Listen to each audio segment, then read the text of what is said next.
All right, so in order to create, what we're going to do now is create another layer so that we can create a path that we want the boat to follow, right? So to do that, we need to create a new layer. And I've selected the boat layer so that when I select that layer and I click new layer by clicking on this icon right here, we get the new layer. It says, notice it says layer 2. I'm going to change that to boat boat 2. We'll just name it boat 2. Okay. So I'm going to move my playhead back to frame 1 so I know where the first boat starts off. So I'm going to go start the second one on the opposite side. So I'm going to go to the library here, and I'm going to go ahead and drag the symbol onto the stage, and making sure that the boat 2 layer is selected. And I'm going to go ahead and resize that using my free transform tool, which is that arrow with the little dots around it, or forms like a little rectangle.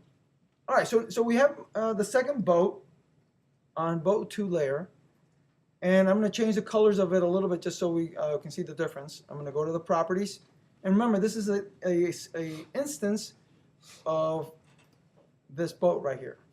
So it's an instance of that. So I'm going to select the instance on stage. I'm going to go to color effects on the property inspector. Go to the property inspector, go to color effects. I'm going to go to advance, and I'm just going to play around with the red, green, blue, the RGB colors on there, just so make it a little, so it's a little different color. There we go. So it doesn't matter what color, but just make it look different. It doesn't have to be the same color as mine, or you can change the shape or whatever. On mine, notice I made it about the same size, but I prefer to change the color. All right. So notice when I dropped that boat into the stage, that instance onto the stage, it went ahead and filled in the frames from frame 1 to frame, in this case, to frame 48, right? So it filled it in for me, because a computer assumes that you wanted to have it from frame 1 to frame 48. If you didn't, then you would have to delete some frames and things like that. So now I'm going to go ahead and animate the boat. To do this, though, remember I want to do it so that it follows a path that I'm going to draw.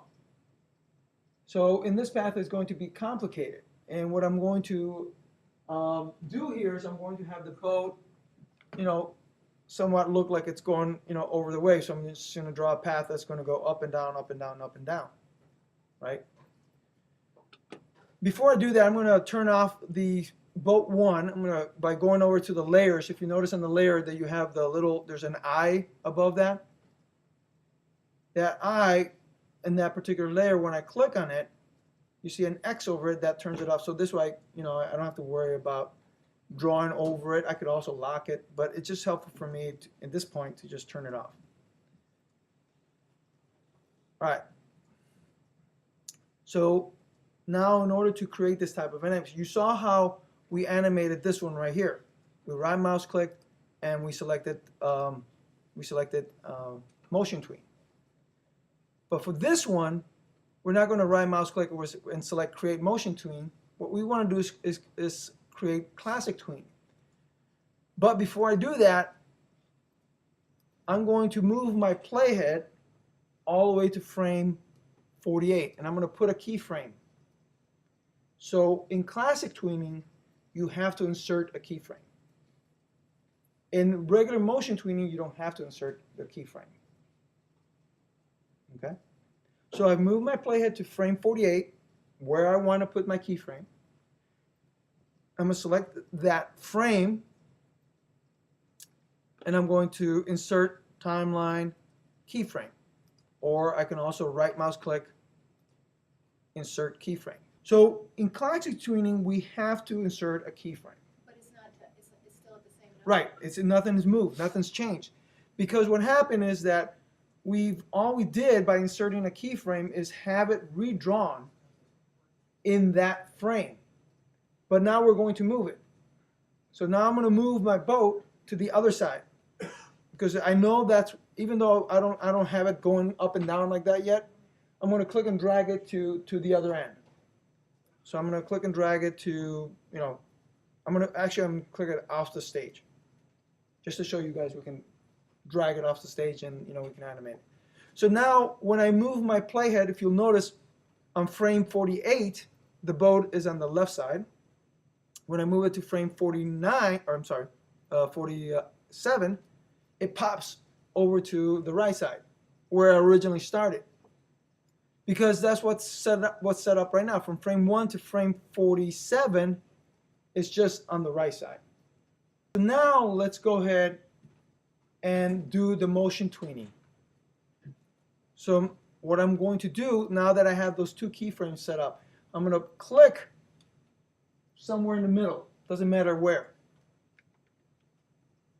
And then I'm going to right mouse click or control click and select create classic tween. Remember before we've been selecting create motion tween.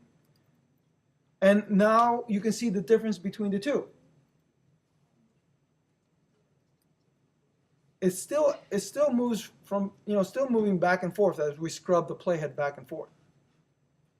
Right? I'm going to go ahead and turn back. I'm going to turn the eye back on. I'm going to test it out, and notice that they're crossing each other. Right? So right now, when you look at this, you don't see any difference, right? We don't see any difference in terms of what's going on here. You can't tell which one has been set up as motion tween and which one has been set up as classic tween. Okay. But when we look at it on in our authoring mode, we can see that one has an arrow through it, and the other one does not, and they're different, slightly different colors. One is light blue, the other one is light purple, right? The one that has the arrow through it is the classic tweening. And then in order to do the motion path, where we draw our own path, where we maybe do loop-de-loops and whatever, that's where we need to set it up as classic tweening. So that's what we've done for boat 2. Okay. Now what we want to do is we're going to select that layer, the layer that has a classic tweening. Let's put the motion guide on there. To do that, I'm going to select the layer where I have the classic tween. I'm going to right mouse click or control click. Okay, I'm not noticing people are doing this. So again, put your cursor, select the boat 2. Nope. I know some people are selecting something else. What do you want us to select? The layer. Put your cursor. See, my cursor's right on that boat 2 layer. Right here, this blank area, right there. Right mouse click, and then scroll down to Add Classic Motion Guide. And notice what happens when you do that. On that layer it says Guide, and it has like a little arch. That to us indicates that, and also it's indented. You notice that we have indented this right here. And that indicates to us, okay, hey, it's set up so that now I can draw my motion path. So I'm going to use my pencil tool in our control panel there. Looks like a little pencil. So select that. And let's see, I'm gonna temporarily turn off my first boat so I don't confuse them. And then I'm going to start. I'm going to make sure I'm going to move my playhead to frame 1. So move your playhead to frame 1. Then I'm going to start right here, and then I'm going to follow this path right here. I'm going to draw my path basically. In this case, I'm just going to do something like this.